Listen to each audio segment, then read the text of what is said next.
رسول کریم صلی اللہ علیہ وسلم نے ارشاد فرمایا، میرے اوپر جہنم کو پیش کیا گیا، میں نے جہنم کا ملاحظہ کیا تو میں نے وہاں ایک عورت کو دیکھا، اس کی ایک بلی تھی، اس بلی کی وجہ سے اس کو میں نے عذاب میں مبتلا دیکھا۔ کیسے بلی کی وجہ سے اس کو عذاب دیا جا رہا تھا؟ اس نے بلی کو باندھا ہوا تھا، قید کیا ہوا تھا، نہ تو اس کو وہ کوئی دودھ دیتی تھی، کوئی اس کو کھانے کے لیے چیز دیتی تھی، اور نہ ہی اس کو چھوڑتی تھی کہ وہ زمین کے کیڑے مکوڑے کھا کے اپنے پیٹ کی آگ بجھا سکے، یہاں تک کہ وہ بلی بھوک کی وجہ سے مر گئی۔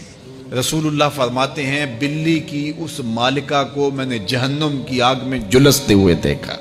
اور عمر بن عامر الخزائی، بنو خزاعہ کا شخص عمر، اس کو میں نے دیکھا اپنی انتڑیوں کو جہنم کی آگ میں دھکیل رہا ہے، اس کی انتڑیاں نکلی ہوئی ہیں اور جہنم کی آگ میں گھسیٹتی ہوئی اس کی انتڑیاں جا رہی ہیں۔ یہ پہلا شخص تھا جس نے سائبہ بنائے تھے، جانوروں کے کان چیر دیے اور بتوں کے نام پہ چھوڑ دیے، یعنی سب سے پہلے بت پرستی کا آغاز عرب میں کرنے والا بنو خزاعہ کا عمر بن عامر یہ تھا۔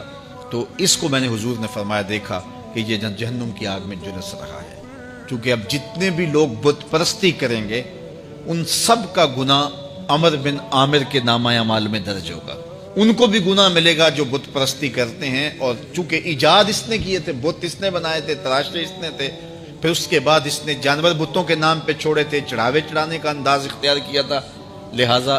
اس کو جو ہے وہ گناہ پہنچتا رہے گا۔ تو کہا میں نے اس کو عذاب میں مبتلا دیکھا۔ اگر خیر کی بنیاد رکھو گے نیکیاں ملتی رہیں گی، کھاتے کبھی بھی کلوز نہیں ہوں گے، اور اگر برائی کی بنیاد رکھو گے قیامت تک اس برائی پر جو عمل کرتے رہیں گے اس کا گناہ بھی کھاتے میں پڑتا رہے گا۔